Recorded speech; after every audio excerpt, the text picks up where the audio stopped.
Chapter 369.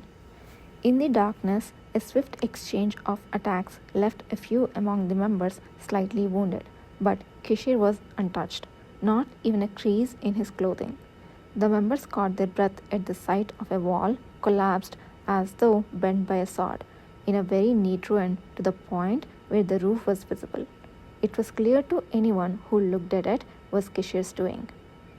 Although he simply stood there and did nothing, he felt somehow different than usual.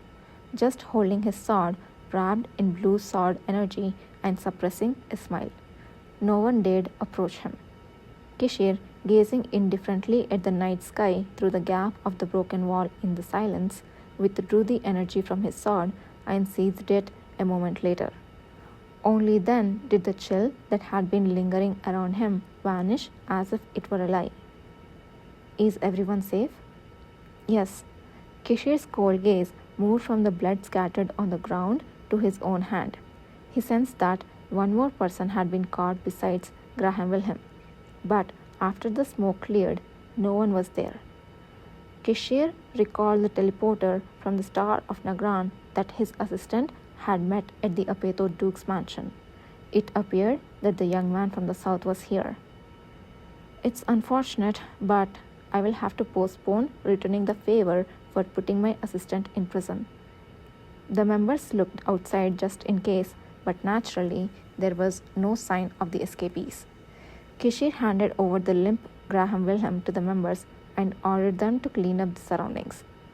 Shortly after, Ever and other members who had finished searching the mansion joined, and Nathan Zuckerman arrived leading the knights. Except for two servants who had luckily hidden and survived, everyone who had stayed in the mansion was killed or gravely injured by Arshi's hand. Graham Wilhelm, who woke up in Baron Wilhelm's house, pleaded for his life with half his mind gone. The Baron could no longer deny who had killed one of his siblings and left another in such a state. If they hadn't insisted on killing everyone in the mansion, we might not have been able to rescue Graham. However, that terrible vengefulness had tipped them off, and cavalry could not miss the opportunity. After hearing Kishir's entire story, Yudhir fell into thought for a moment. If you heard the name Hosanna, it seems certain that the Awakener with teleporting ability was there. I must ask Rubel about it too. There is quite a bit I would like to ask him as well, but let's rest today and do that tomorrow. It was a gentle yet firm voice. Yudhir, who had intended to ask Rubel immediately, agreed to wait. Did Graham Wilhelm say anything to them? He hadn't come to his senses when I left. We will know soon when we go back. Baron Wilhelm formally asked for our help this morning. Of course, he only asked for help in capturing those who were disrupting Thenu, keeping his lips sealed about the secret trade. But that alone had already achieved the goal. My assistant, alone in the cold place, must be waiting for me anxiously now, since I said I would listen to the story in detail after bringing him back. Kishir said, smiling, and his face did not show any signs of fatigue. Many people were out in front of the returning Baron Wilhelm's mansion. The cavalry members who came out to greet Yudhir, Enon, and Lusan, Nathan Zuckerman and the Paleta Knights, and Truel holding a cat. Funnily enough, among them, the home owner, Baron Wilhelm, seemed the most out of place. With a very uncomfortable face, Baron Wilhelm, who had been enduring, quickly approached Yudhir and opened his mouth just as Yudhir landed. Thanks to the information provided by Sir Ale, I have heard that my brother Graham was able to escape the hands of the lawless. I also heard that you had a hard time during the investigation due to a small misunderstanding yesterday. Yes. Despite my orders to investigate courteously, Knight Commander Phil and the Knights did not listen to me. I plan to speak directly to them, so please calm your mind. I also hope that you will help us with your abilities in the future. If you need anything, just say it. Whether disgusted by his sudden change in attitude, Finn Eldor, who was standing in the back, secretly made a retching gesture. Having seen men like Baron Wilhelm in his previous life more than once, Ydir simply reacted calmly. Then, Your Highness, I will visit you again soon. After the Baron disappeared, Pruel, who was holding a cat, came up and congratulated him. Congratulations on coming back, Sir Ale. How do you feel? Thanks, I'm fine. I'm glad I could help. When I asked if it was all right to go out to greet you in the presence of Duke Paleta, he graciously allowed it.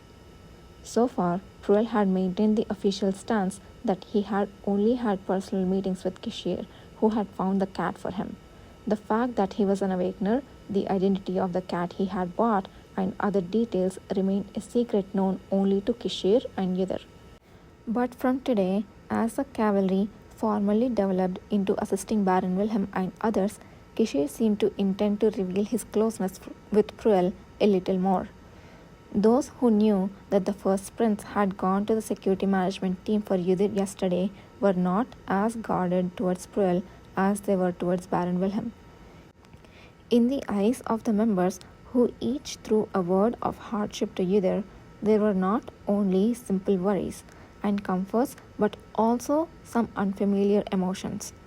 Ydir was caught among them, who came to pat his back and bump fists, and only returned to the quarters with Kishir after a long whirl. Stopping at the sight of the magic stove, which had not been there yesterday, burning with warmth and light in front of the fireplace, Kishir playfully asked, How does it feel to be back? It's only been one night. Kishir laughed at the trembling answer. It was a night like 10 years. Are you planning to go see the Baron right away? I plan to do so after seeing my assistant change clothes and lie down. Ydir looked down at the formal attire still weighing heavily on his shoulders. I just remembered. I have something to tell you. What? I hope nothing else happened while you were in prison. It's something like that. At Ydir's words, Kishir's eyebrows went up slightly. Yesterday, while I was locked up, I kept hearing strange noises from somewhere. The soldiers thought it was the sound of the wind leaking, but I thought it was strange. So I went out for a while to check. You went out? Of course, I wasn't caught. Kishir stared at Ydir, who answered calmly for a long time, then tilted his head. So, what did you find? I found the mark of the Tain family engraved on the wall in the place where I judged the sound came from, and I remembered it. But I think we need to compare it with the book that Pruel van Tain gave us to check. Ydir detailed the location and condition of the mark he saw, as well as the structure of the stairs. After listening quietly to the story, Kishir sighed and replied after it all ended. I figured you wouldn't trust even in the prison, but you have managed to get quite a lot done. I'm sorry. What's there to be sorry about?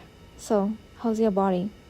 If Ydir was going to get scolded for acting on his own, he was prepared to accept it. But he did not sense any anger from Kishir.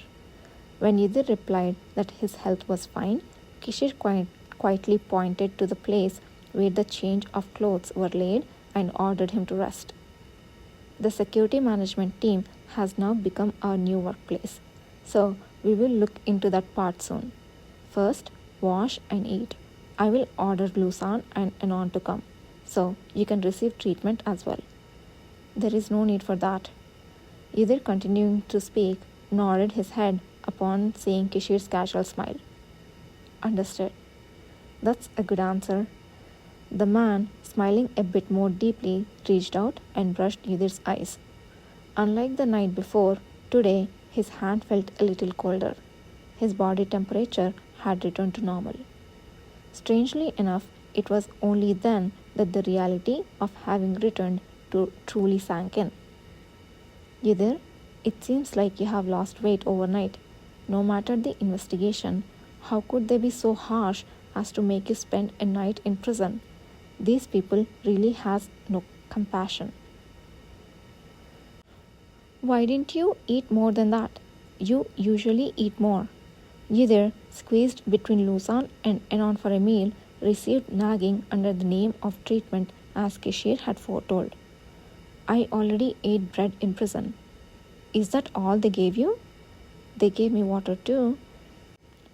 If I didn't know what kind of person you were, I would have thought you were joking and slapped you.